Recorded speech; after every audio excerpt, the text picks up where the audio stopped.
depending on the purpose. If it's for ride sharing, I advise you buy the Corolla and install a tracker and keep your Camry or Corolla safe. We all know what's happening to those two vehicles. It's constantly under vandalism, constantly under being snatched. Disclaimer: these claims are not backed by research, but from personal experience using the Honda Civic for ride sharing. What's up, YouTube? Why are everybody selling their Hondas to buying a Toyota Corolla? Why? Yeah, so I've been using this Honda Civic now going to like almost 2 years. It's a great car, no doubt, very fuel efficient. However, there's a downside to the car when it comes to using it for ride sharing, and that's what I want to talk about in today's video. What's up, guys? My name is Ehima Otabo. I'm a rideshare part-time driver in the city of Lagos. I do ride sharing for a while now. I've been doing ride sharing, to get by daily. And I've used a couple of vehicles for my ride sharing adventure. As you all know, this is the Honda Civic that I currently use. And I've been having my challenges with the vehicle, I must say. The car has been a very good car, regardless. But there is a drawback to the vehicle, and the first drawback to this vehicle is there's something about the engine. If you want to do a knockabout, driving ride sharing, doing 8 hours, 10 hours and above daily on ride sharing, I will be honest with you guys, this is not exactly the vehicle to do that. It's always end up overheating. I don't know if it's weather here in Nigeria, if it's the temperature here in Nigeria, but with time it will just start overheating. This engine, I changed this engine because of that same problem. I changed this engine. I've barely used this engine for a year.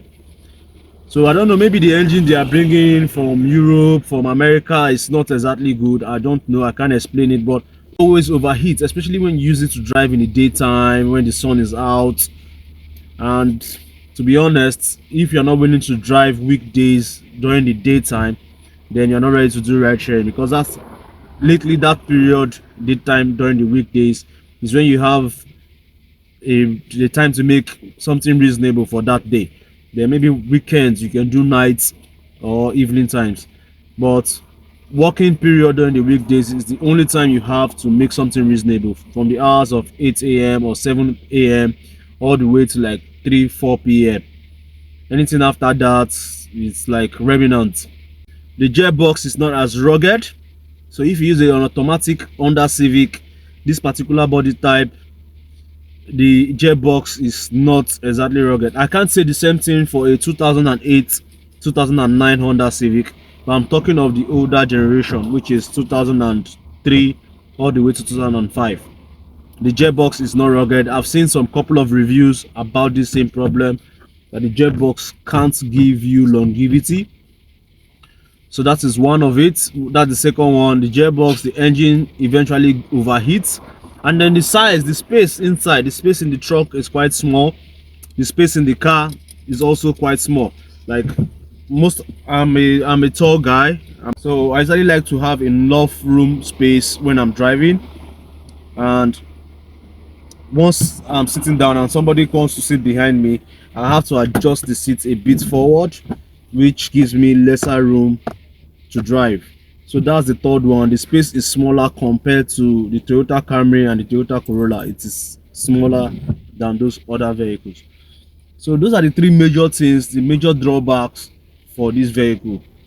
I think every other thing is good. If you want to use the car maybe for your office runs, you just probably work on the island and stay on the mainland, yeah, you can use it. Go to work, come back, go to work, come back, maybe do church runs, drop your kids at school. But constantly on the road, trust me, from my experience after driving this car for a while, I would not recommend it for ride sharing. So that is it. I hope this video makes sense, and in case you are deciding to buy a car, in case you are deciding to buy this car, please, you can buy it. I'm not saying you can't buy it, but just use it, because it's quite affordable. You can get this car currently in the market for like 1 million naira. Before now it used to be way less, but we all know what happened to dollar and then the cost of buying cars in the country. So if you don't have a good budget, you can buy it, use it to raise enough money, then buy the Toyota Corolla or the Camry. Depending on the purpose, if it's for ride sharing, I advise you buy the Corolla and install a tracker and keep your Camry or Corolla safe. We all know what's happening to those two vehicles. It's constantly under vandalism, constantly under being snatched. So what is your experience using the Honda Civic? If it's this car you use, please share your experience in the comment section. Let other people also hear from the experience of others. Your experience may be different from mine, but I'm just saying what I have personally experienced. So until next time, peace and stay safe. I'll see you guys in the next video.